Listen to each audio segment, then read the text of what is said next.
Welcome to Disruptive Technology TV. Today we have a Q&A session with Rob Hootselle, CEO of Cloud & Wire.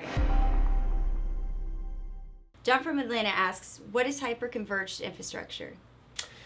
So hyperconverged is really an emerging technology, and it's quite near and dear to my heart. I spent the better part of 3 years selling it for a company called SimpliVity, and before that I was really instrumental in bringing it to market for a company called Nutanix. When I worked for Fusion.io, it was baked into that solution.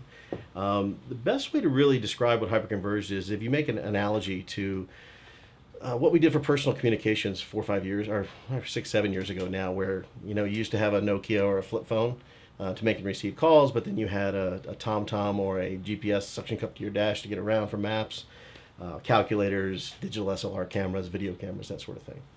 So as the smartphones have kind of evolved, now you don't buy iPods anymore, right? Right. I mean, the reason is because all the software is now on your regular smartphone. So in the data center, you can kind of draw a parallel to that, where traditionally it's been server, storage, switching, flash for caching, flash for performance, disk drives for sort of capacity tier, and the list goes on and on. WAN optimization, backup, dedupe. All these different appliances have sort of come out of the woodwork over the last 10, 15 years. And what's happening now is that the servers are getting so fast, and the flash advancements and the price of flash going down has allowed us now to build an entire data center, really, all the functionality that we have from all those different devices, strip off all the software, put it onto a single server, and now I can run pretty much the entire data center just on a single box. And if I add a second box, now I have full HA redundancy.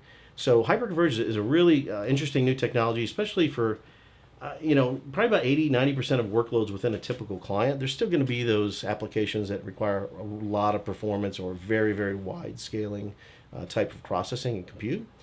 But it's a great technology, and if you haven't seen it or if you haven't heard more about it, it's definitely something that you should consider.